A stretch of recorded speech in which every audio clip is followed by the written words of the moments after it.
Yeah, I focus on sort of thinking how I'm going to set up a shot. I'm going to use stuff in the foreground, stuff in the background, just, yeah, setting up the shot. I'm very visual, very, very visual. What's your most favourite part about filmmaking? Probably being out there shooting. Yeah. Why did you decide to go into filmmaking? Simply just to tell a story, just tell what I think's cool, to be honest. See what other people think. That's pretty much the basics of it. Yeah. Thought it looked like fun. I see things quite like visually. For me, it's more about like making interesting visuals and like. This industry is very, very who you know based, not really what you know. But people will recognise your name if your work is good. They won't if it's shit. So you've got to, try and make something good and also show it at festivals, because I think there's still something in that. Festivals are still a very important part of our industry. Do you think it's like an advantage being quite close to Media City as well? No, not really. I haven't really had anything through Media City. I've still never been there or had anything to do with it. I think that's, I guess the freelance jobs I've had has just been like me with a camera, whereas the Media City stuff is like big production kind of. So I use Premiere Pro, always have. I think I always will, for now anyway, because I find it so, again, I think it's quite visual. I think you put the building blocks into a film and then you can kind of edit off that, so you can have like one track being one thing and then cutaways and freeway cuts and stuff. So I think that, yeah. I was planning using Premiere Pro to. Yeah, to do this. Premiere Pro I think's the nicest. I think I agree with Freddie. The colour grading is brilliant on DaVinci, but you can just export into DaVinci. So why don't people do that? Make it easier for themselves. I don't know. That shot's cream. You can't say that. Yeah, no, that's the cream. That's the cream. That is the cream. That is such a cool. I'm so happy with that one. That shot's cool. You should do a slow zoom. No, slow zoom. The shot speaks for itself. It does. Some people are just editors, some aren't. That's why I think. It can get quite difficult at times, especially if you need to reshoot stuff. You have to go back to location and do it again, but just being in that room, I just don't like it. I'd rather be out filming. I would say I'm a cinematographer. I base all my things on cinematography, but I love cameras. I love cameras. Yeah, old, mechanically driven. Setting them up, rigging them out. No batteries, no batteries whatsoever. Using awkward cameras. I love film, analog film. It's just run and gun. So for me, yeah, anything on that format, anything on a physical format is what I obsess over.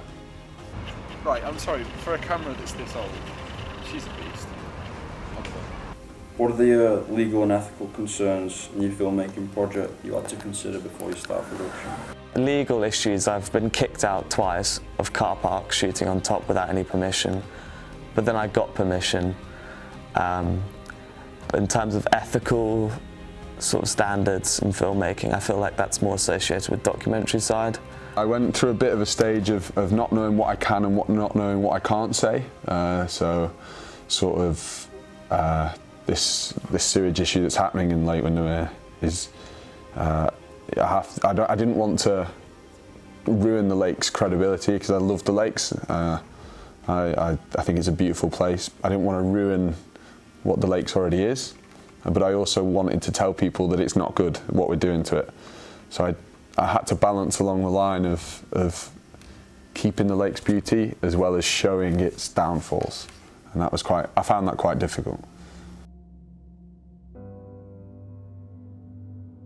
They're called K3s, Krasnogorsk 3. They shoot 16mm 100 daylight spools. It's got a PL mount, so I've adapted the camera lens mount, so it now holds industry lenses as well as like small lenses like these. So this is just like a really small pancake lens. 1980s, that's how old this is. So it was like an import, is it? Yes, it's from, I got it from, actually got it from London, but I got it off a guy who is from Poland. And yeah, you can still shoot slow motion with them.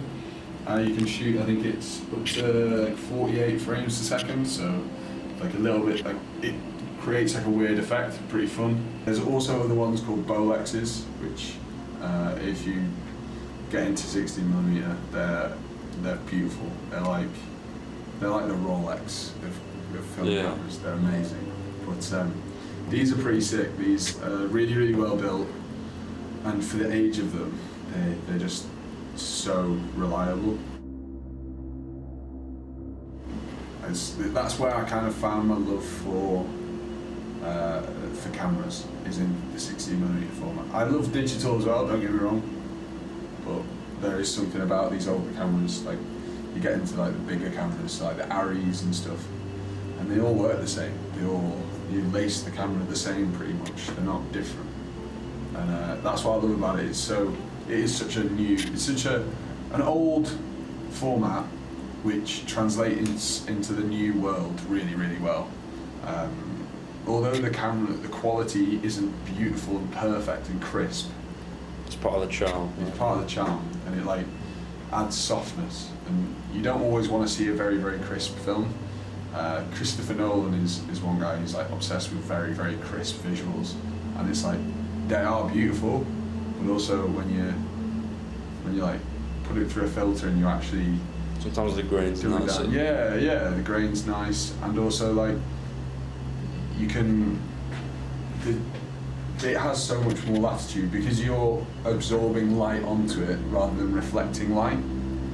It means that the actual outcome of the visual looks different, because like a mirror bounces whereas film absorbs, and then you chemically process it, and then once you're processed you either scan or you project, and once you do that, I love projecting as well. That's like another thing that's really, really fun about this format.